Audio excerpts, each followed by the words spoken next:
Canelo done something that is amazing when Canelo was able to go to light heavyweight and become light heavyweight champion, something that I didn't even see him going up that heavy. And he lands good punches. I think Canelo could hurt Crawford. Crawford's, first time in that division and jumping two divisions. Terence Crawford being, to me, my favorite fighter. I mean, the best fighter pound for pound can be Canelo. I mean, a 147-pounder moving up to 68. Floyd Mayweather breaks down why Terence Crawford can't beat Canelo Alvarez. He points straight to the weight gap, reminding fans that moving up isn't just about skill, it's about size, strength, and stamina. Canelo has fought big men for years, while Crawford would be stepping into the unknown. For Mayweather, that difference is too much for Crawford to overcome, no matter how sharp his skills are. Because of the weight disadvantage. I can't go all the way up to 180 or 190 pounds. Trainer Robert Garcia highlights Crawford's lack of experience at super middleweight as a huge problem. He explains that while Crawford has dominated in lower divisions, jumping into Canelo's natural weight class is a completely different challenge. Canelo has mastered fighting bigger opponents, while Crawford hasn't proven he can stay explosive with added weight. Garcia warns that Crawford's speed and sharpness already look reduced, and against Canelo, that could cost him everything. Jumping two divisions where he only had one fight at 154 and didn't look his best either. So there's a lot of questions, about that. And that's why a lot of people think Canelo is going to knock out Crawford, but I'm probably one of the only ones that I do give Crawford a chance. Yeah. I think Crawford could pull it off. Crawford is very talented. He's very fast. He's very smart in the ring. So I think a perfect fight, Crawford could pull off a decision. Mm-hmm. Okay. I think he could win a decision. I don't pick him. I wouldn't put my money on him winning because it's a very dangerous, risky fight, especially with Canelo being so strong. But Canelo's last few performances, he's looked slow, flat-footed, looking for one punch at a time. And if that's the Canelo that fights Crawford, Crawford could win a decision. Crawford could outbox him, could outsmart him, could land 3-4 punch combinations and move and win a decision. So do I give Crawford a chance? 100% think Crawford could pull it off. Would I put my money on it? Probably not, but I do give him a chance. Yeah, good stuff. Look, Robert, I appreciate you taking time to speak to me. I appreciate you letting me in the gym today. Always a pleasure. And hopefully be catching up sometime soon. Thanks appreciate for coming. it. Thank you very much. Showbiz stresses just how massive the stakes are. If Crawford somehow beats Canelo, his legacy skyrockets, placing him right alongside Mayweather in the all-time great conversation. It would make Crawford the pound-for-pound king of his generation. Still, Showbiz reminds fans that it wouldn't erase Mayweather's flawless record and dominance across eras. Even so, the chance to secure that kind of glory makes this fight one of the most important of Crawford's career. 3-time undisputed is insane. If you were to beat Canelo, Terence Crawford, at that point, pound for pound, right under Floyd. Right under Floyd. Wherever you got Floyd, whatever you got him, Terence Crawford's right behind him. Unless you got him first. Okay, how about me? Because I don't have Floyd in my top 10. I have Pacquiao over Floyd. So I know somebody's about to get noise, but I would put Terence Crawford, man, shit. Man, that's old school. That's Henry Armstrong, Sam Langford. Like that's old. That's Joe Gans and Barbados Joe Walcott and Barbados Joe, not Jersey. I'm Barbados. Like that's old school accomplishments. Man, that's throwback. So I would have to assess that. 3-time undisputed in the 4-belt era, and against who? Yo, that I don't think Pacquiao would have I don't think he achieved anything in a single fight that would be greater than Terence Crawford jumping up 3 weight classes and beating Canelo. I don't think Pacquiao achieved anything in a single fight greater than that. Not in a single fight. Beating Cotto, because Cotto was weight drained. Has Floyd done anything? Well, he beat Canelo.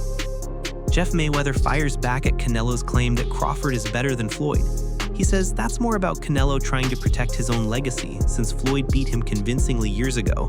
By saying Crawford is greater, Canelo indirectly excuses that loss. Jeff admits Crawford is brilliant, but says he hasn't matched Floyd's dominance or achievements yet. For Jeff, Floyd's undefeated career still speaks louder than any comparison. Well, also, if we remember, Canelo, that time was a razor-thin decision. Floyd won, majority decision. C.J. Ross had it with what a lot of people had as a draw. And then the other two judges scored it for Floyd, of course. And that was a Floyd at the top of his game with a very green Canelo with very little experience. He took him, into deep waters. So what was Canelo? What year? 23, 25? Very, very young in the game, obviously. Yeah, very young. He had more fights than Floyd, and he lost. Yeah, but man, that was 30-something years old, 36. But Floyd was clearly at the top of his career, and Canelo had fought a lot of people. But you at the top of your career in your prime. You in your prime when you're 36. That's not your prime. Did he lose? I mean, prime is in your 20s. It's different for different people. Yeah, okay. So, and that's why Canelo was saying what he's saying. Make himself look like he did something great. Joel Diaz doesn't hold back. He doesn't think Crawford stands a chance. He points to the sheer size difference, reminding fans that Canelo has taken shots from powerhouses like Golovkin. If GGG couldn't break him down, how could Crawford? Diaz says skills alone can't erase the physical gap. Fighters often underestimate how brutal it is to move up, and against someone as strong as Canelo, that reality will hit hard. You ask him who Skull is, they won't even know who he is. I don't even know who he is. But they chose him for a reason, right? Guy with a good record.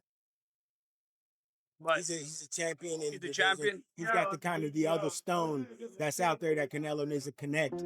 Again, the fight against Terence Crawford. It's a fight for Canelo to win. Simple as that. That's what I can tell you. Then in September, if Canelo wins, he's got Terence Crawford waiting in the wings. There is no way that Terence Crawford, being to me my favorite fighter, the best fighter pound for pound, can beat Canelo. A 147-pounder moving up to 68. He can only maybe go 2-3 rounds, and then Canelo hits him and he hurts him. Canelo's being hit by Triple G, the hardest hitter in the division, and never hurt him. But Canelo will hit Crawford and he'll hurt him. Let's put it this way. You remember the fight Benavidez and Demetrius Andrade? Yes. Demetrius Andrade was a great fighter. Nobody wanted to fight him at 54. He moved to 60. Fight 1 or 2. Nobody wanted to fight him at 60. So what did he do? He moved up to 68 because there was nothing for him to fight Benavidez, a big fighter like that. Look what he did in the first early round. Demetrius Andrade was in control. He was doing great. But once that weight starts kicking in, it takes over. There is no way that Crawford can beat Canelo. Turkey on the sheet. It's a big fan of Terence Crawford. Wants to give him a good payday. Simple as that. That's all it is, man. Even the debate over ring size doesn't change much. Whether it's 18 feet or 22 feet, analysts say the outcome won't swing dramatically. Crawford fans argue a bigger ring could help him move and use angles to frustrate Canelo. But history shows Canelo has adapted in both small and big rings. A few extra feet of space won't cancel out Canelo's size and power. It will come down to execution, not dimensions. One of the biggest things in this Canelo-Crawford fight we are not talking about is the ring size. If these guys are fighting in the non-traditional 18 by 18 ring, you're gonna want to put your money on Canelo, guys. It is a big difference. Losing out on that extra 4 feet is gonna be an issue for Crawford. It's still possible. Crawford's talented, he's athletic. He has all the potential in the world to pull off a crazy upset here. No matter the ring size, it don't matter. Terence Crawford's that brilliant, he's that excellent. But I'm gonna tell you, man, losing out on that 4 feet is gonna hurt his odds. It's the same thing with 22 feet. Like I said, I don't know what ring they're going with, but if it is in the 22 feet, it's gonna hurt Canelo's odds by a pretty decent margin. Maybe not as much as it's gonna hurt Crawford odds in the 18, but it's still gonna hurt it. You're giving Crawford an extra 4 feet to pivot, maneuver, slip, bob, weave, do whatever he wants. That's gonna give Canelo some issues. I feel like we're not talking about this enough. I heard Turkey said it was gonna be an 18. That was a really long time ago. Like I said, I don't know if they've confirmed what it's gonna be quite yet, but I think it's interesting. Once we get the official announcement, you guys, that's when you place your bets. Crawford's destruction of Errol Spence gave fans hope he can handle Canelo. That fight showed his timing, adaptability, and killer instinct. But analysts caution Spence is not built like Canelo. Bigger men like Israel Madrimov are the type Crawford hasn't faced yet. Meanwhile, Canelo has battled fighters larger than himself and still performed at the top. The real question is whether Crawford's welterweight brilliance translates at super middleweight. Hey y'all, the simple real fact is, Terence Crawford never looked that good fighting anybody but Errol Spence. Another real fact is, y'all put too much on Errol Spence versus Terence Crawford. Y'all act like he just beat fucking Jesus or Thanos or something. Okay, I get it. Errol Spence was that guy. He beat him. He dominated him. He won that fight. But y'all take that and y'all put so much on that fight, but then y'all look at the Madrimov fight and say, he was a tricky fighter. He's hard for anybody. No one can beat Madrimov. He's the second best fighter in the world because he went 12 rounds with Crawford. Not the case. Y'all put too much on the Errol Spence fight and y'all don't put enough on the Madrimov fight. Then we go back to Canelo. Y'all say Canelo, he don't stop nobody. When last time he knocked nobody? If he can't knock out Berlanga, he's not gonna knock out. If he can't knock out him, he's not gonna knock out Crawford, bruh. Just like Crawford went up to 54 and he couldn't get a knockout, Canelo has gone up to 75. He couldn't knock out Bivol. He went up to 68, and those guys are way bigger. He's fighting guys way bigger than him. Crawford couldn't knock out Madrimov because he's his size. So you think he's gonna knock out Canelo? He's bigger than Canelo. Bro, Canelo got a granite chin. I don't know if y'all know the Canelo. The only people who saying that Crawford's gonna knock Canelo out is people who has to be casuals. They probably have not watched a fight since the Tank last fight, or they probably ain't watched a fight since the Errol Spence versus Bud Crawford fight, because I'm pretty sure a lot of y'all niggas didn't even see that Madrimov fight. Y'all just synced it and y'all running with it. Cut it out. Gabe Rosado reflects on Canelo's loss to Mayweather, calling it a turning point. Back then, Canelo lacked the experience to deal with Floyd's defense, but that defeat became a lesson, shaping the champion he is today. Since then, Canelo has refined his skills, gained confidence, and proven himself against every style. Rosado says Crawford won't be facing the young Canelo Floyd beat. He'll be facing the matured, battle-tested version. Could be too soon for Xander, but who knows, man? I mean, who knows? Yeah, absolutely. Do you feel like Canelo needed more seasoning when he fought Floyd, or do you think that Floyd just got his number? Period. Yeah, I think he was very inexperienced when he fought Floyd. You know, he's a different fighter, but see, everybody's different. That fight is what made Canelo become the fighter that he is today. So, you know, that's why boxing, man, is like when they shame guys for losses, it's like, man, you just gotta really see how a fighter bounces back from a loss.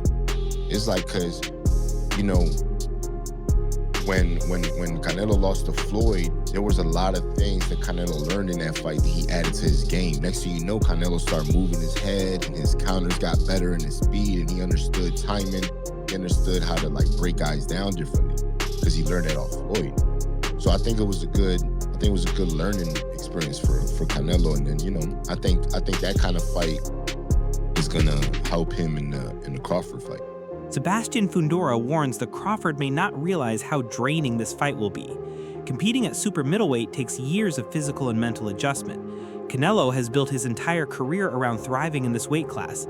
Crawford, meanwhile, is entering for the first time, risking being worn down by the grind.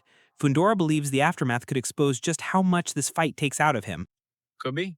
We'll see what PBC has for us. Should favor Canelo or Crawford? Canelo. Canelo. Yeah. What do you think's the most significant part of that matchup in Canelo versus Crawford? That he's comfortable at 168. You know, that he's been fighting there. He went and collected all the belts at that weight class. Crawford, of course, Crawford has a chance. He has a big chance, you know, being one of the pound-for-pound fighters of the world. But it's just the advantage of being there first. You know what to expect in that weight class. Crawford's coming off a 154 fight that he fought last year. So I really don't consider him even a 154. He's been fighting at 147 for a while. He had that one fight at 154, and then he stopped fighting for a year again. So, you know, of course he's probably been training, you know, again, high-class fighter. But to be comfortable at 168, you're gonna have to do some fights in there. And going in there fighting the undisputed champion, it's gonna take a toll. What about Ennis? He's the new addition to 154. He's yet to fight there. Canelo brought him in camp specifically because he's a switch hitter like Terence Crawford. What do you make of Ennis just not being in your division and then him contributing to Canelo's camp heading into this fight? Is that a good move? I think it's good for Canelo's camp to have a fighter like Ennis.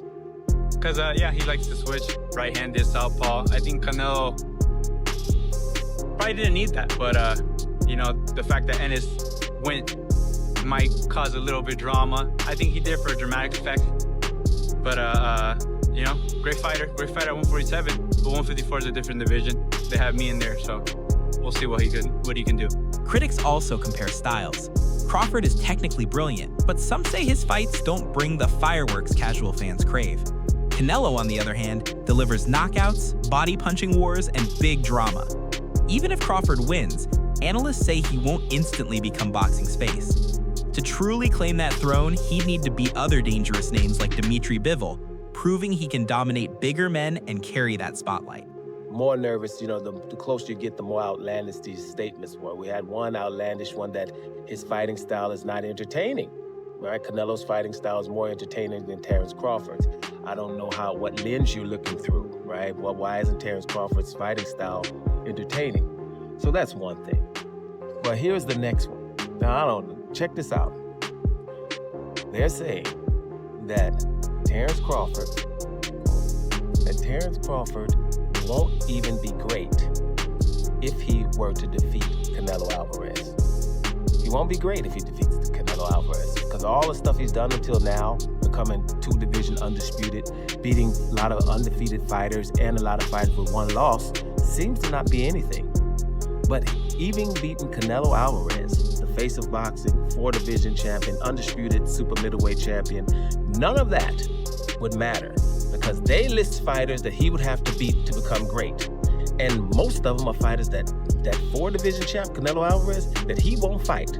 He would have to beat Artur Beterbiev, right? Canelo ain't fighting him. He would have to beat Dimitri Bivol, who Canelo won't fight again, definitely at 168 pounds, because he wants to fight him at 175, because he wants to have the excuse that that weight could be too big for him. Dimitri Bivol wants to fight Canelo Alvarez at 168, so he can become 2-division undisputed. Canelo doesn't want that. But Crawford has to beat that guy, right? Crawford has to beat David Benavidez as well, right? We know Canelo doesn't want to fight him, but Crawford has to beat him to become great, right? Remember, Canelo's great already. Then he would have to fight David Morrell. And that's it for today's video. What do you think? Can Crawford really shock the world against Canelo? Or will size and power be too much? Drop your thoughts in the comments and don't forget to like, subscribe, and stay tuned for more fight breakdowns coming your way.